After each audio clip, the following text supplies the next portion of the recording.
So hello guys, welcome again, Ray's here. In today's video I'll be showing you the way that I use, or the method that I use in order to trade inside the ranges. In the previous videos I explained how you can trade the breakout, or in other words, how you can trade from the range that you are in to another range that you break into.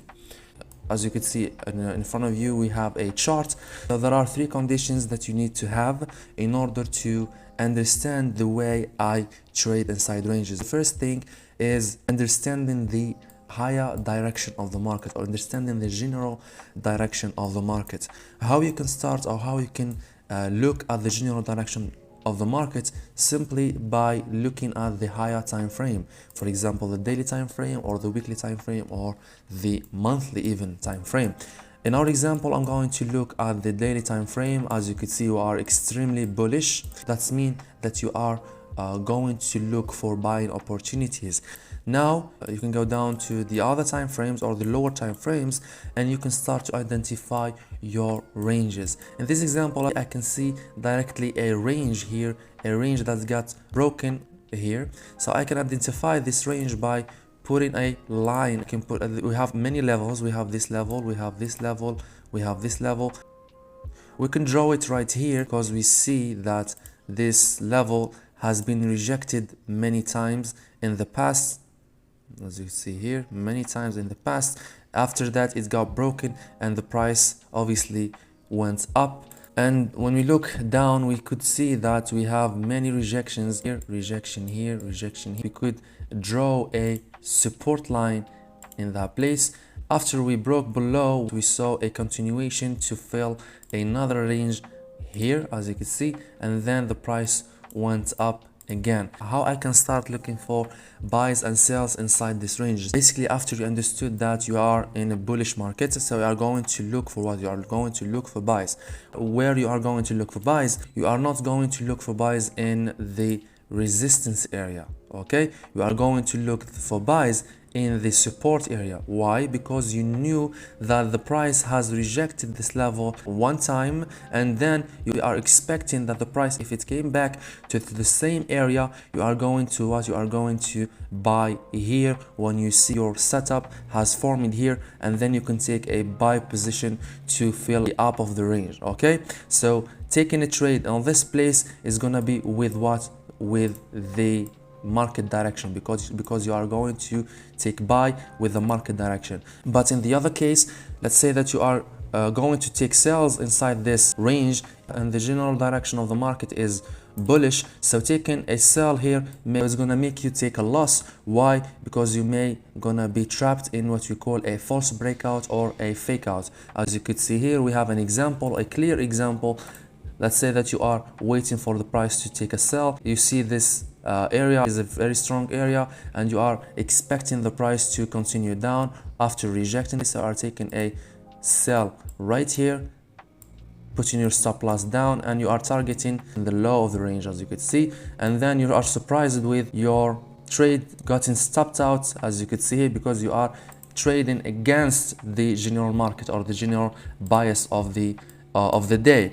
And in the opposite way, if you are taking a buy in this case here, or in this case here, or in this case here, or you can go and take this buy position here. You are going to target here. You are going to target what? You are going to target the up of the range as a first target, and then the second target is gonna be the high of this wick, and the stop loss is gonna be below the other range before this ranges, and you can basically take your trade in that way. As you could see, you hit your first target and you put your stop loss at the break even. In this case, we have a breakout below this area, so we don't have to take any trade in that moment. Why? Because we want to see strong bullish candle that closes respecting this support. But what we saw here, we saw that this candle has broken this level and closed it below, so this trade is invalid. And what I'm going to wait for is a new range to be created. As you could see, we have created a new range, and then I can drag my level here to the new range. So we are in this range again, and I'm waiting to this range to be retested, and it retested one time, and then the next time I would be taking a buy order right here, and then I can directly target the high of this level and put my stop loss below these candles. So this is the idea of how I can basically manage to get my entries inside the range. Let me give you an example by drawing it right here. Let's say that you have a support and you have a resistance. So let me guys show you right now the setups that I'm waiting for inside a range. So let's take into consideration that we are in a bullish trend. Okay, when you look at this resistance and this level, so we see that we are extremely bearish, and then we saw a bullish candle. As you can see, we have created a support, and we have seen that these candles are continuing up to the high of this range, and then it went down again to the bottom of this range. You have to make sure that this candle, as you can see here, it respects our level. And if this candle respects our level, it's going to be an indication for us to wait for a new candle, a new bullish candle, to print a strong bullish candle in order to have the confirmation for us for taking a buy opportunity after making a bottom wick and then flipping to continue up. So my entry gonna be here directly targeting the high of the range, and my stop loss would be right here. There are some other possibilities. Let me show you these possibilities.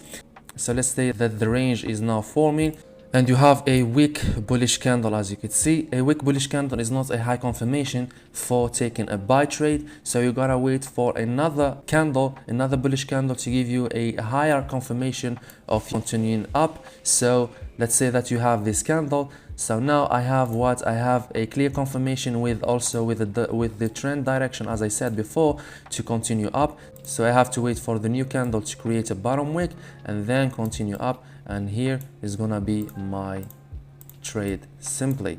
Okay, if we have a candle that closes below, I wouldn't take any trades until I see a clear bullish candle closes back inside the range, and then I can start thinking of taking a trade continuing up to fill this range. Of course, take into consideration, as I said, the market direction.